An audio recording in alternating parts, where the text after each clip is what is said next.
পুরুষরা আসেন, পুরুষরা। মহিলাদেরকে এখানে যাইতে দেওয়া হয় না, তো আপনারা দেখলে বুঝবেন না। একটু আপনারা সাইডে থাকেন।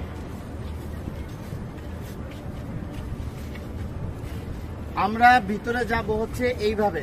আমাদের বাম দিকে থাকবে রওজা। রওজা থাকবে কি বাম দিকে। ভিতরে কথা বলার কোনো সুযোগ নাই, বেশি সময় দাঁড়ায় থাকারও সুযোগ নাই। প্রথম দুইটা ছিদ্র থাকবে, যে দুইটা ছিদ্রের ভিতরে কোনো কিছু নাই। কবরের জায়গা ফাঁকা আছে। এখানে হযরত ঈসা আলাইহিস সালাতু ওয়াস সালামকে দাফন করা হবে। ওই পাশে হচ্ছে হযরত ইমাম মাহদিকে দাফন করা হবে। তো এই যে প্রথম দুইটা ছিদ্র ফাঁকা, এখানে অনেকে দেখবেন সালাম দিতেছে, ভিড় লেগে আছে। এখানে সালাম দিব না, আমরা সালাম দিব হচ্ছে এইখানে। এইখানে এই ছিদ্র বরাবর ভিতরে হচ্ছে রাসূল সাল্লাল্লাহু আলাইহি ওয়াসাল্লামের রওজা। এই জায়গায় সালাম দিব। দেখবেন যে এরকম যেই ছিদ্রটা, এইটার সাথে কিন্তু কোনোটার মিল নাই, ঠিক আছে? এই বরাবর নবীজিকে সালাম দিতে হবে। রাসূল সাল্লাল্লাহু আলাইহি ওয়াসাল্লাম এখানে জীবন্ত অবস্থায় শুয়ে আছেন, ডান কাত হইয়া। নবীজির মাথা এদিকে, পা হচ্ছে এদিকে, ঠিক আছে? রাসূল শুয়ে আছেন, উম্মতের সালাম গ্রহণ করতেছেন। হ্যাঁ, সরাসরি সালাম গ্রহণ করতেছেন।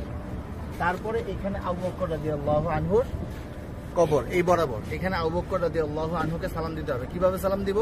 নবীজিকে কিভাবে দিব? আসসালাতু আসসালামু আলাইকা ইয়া রাসূলুল্লাহ, আসসালাতু আসসালামু আলাইকা ইয়া হাবিবাল্লাহ। যতটুকু বেশি আমরা পারি বলার চেষ্টা করব। সালাম দেওয়ার সবচেয়ে সুন্দর সময় হচ্ছে রাত্রে 10:30টার পর থেকে নিয়ে রাত্রে 1টা-2টা পর্যন্ত ফাঁকা থাকে, ভিড় থাকে না। আর দিনের বেলা সকাল 7টা থেকে নিয়ে একেবারে জোহর পর্যন্ত কি ফাঁকা থাকে, ফাঁকা। আসরের সময় থেকে নিয়ে এশারের পর পর্যন্ত কি থাকে? ভিড় থাকে।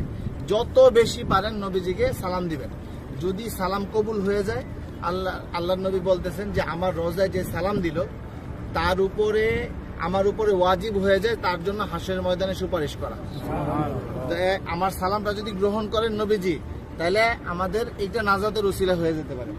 যাই হোক, বলতেছিলাম এই বরাবর আবু বকর রাদিয়াল্লাহু আনহু, আবু বকর রাদিয়াল্লাহু আনহু মাথা এদিকে, পা এদিকে। নবীজির মাথা এখানে, রাসূলের পা এই পর্যন্ত আসছে। রাসূলের শরীরের ওই পাশে হচ্ছে কি আবু বকর রাদিয়াল্লাহু তাআলা। আবু বকর রাদিয়াল্লাহু তাআলা ঘাড় বরাবর হচ্ছে হযরত ওমর রাদিয়াল্লাহু তাআলা, উনি আরো ওই পাশে, ঠিক আছে? নবীজি এখান থেকে এইভাবে শোয়া, রাসূলের পরে হচ্ছে আবু বকর রাদিয়াল্লাহু তাআলা শোয়া, তারপরে হচ্ছে হযরত ওমর রাদিয়াল্লাহু তাআলা। এইখানে হযরত ওমর রাদিয়াল্লাহু তাআলাকে সালাম দিতে হবে। তো এইখানে নবীজিকে সালাম দিব আমরা। আর রাসূলকে অনেক মানুষ আমাদেরকে বলছে না সালাম দেওয়ার জন্য, তো আমরা নিয়ত করব যে আমাদেরকে যত মানুষ সালাম দিতে বলছে তাদের সকলের পক্ষ থেকে সালাম, আসসালাতু আসসালামু আলাইকা ইয়া রাসূলুল্লাহ, ঠিক আছে? তারপর আবু বকর রাদিয়াল্লাহু তাআলাকে সালাম দিব, হযরত ওমর রাদিয়াল্লাহু তাআলাকে সালাম দিব। তারপরে এখানে কোনো কিছু নাই, ফাঁকা আছে কবরের জায়গা ভিতরে। আমরা এই দিক দিয়ে বের হয়ে যাব। এটা হচ্ছে পুরুষদের যে কোনো সময় খোলা আছে সালাম দেওয়া। আর মহিলাদেরকে ঠিক রওজার পিছন দিক দিয়ে দিবে সালাম দেওয়ার জন্য একদিন। কথা বুঝতে পারছেন? একদিন সুযোগ আসবে রিয়াজুল জান্নাহ নামাজ পড়ার জন্য, এবং সালাম দিবেন রওজার পিছন দিক থেকে।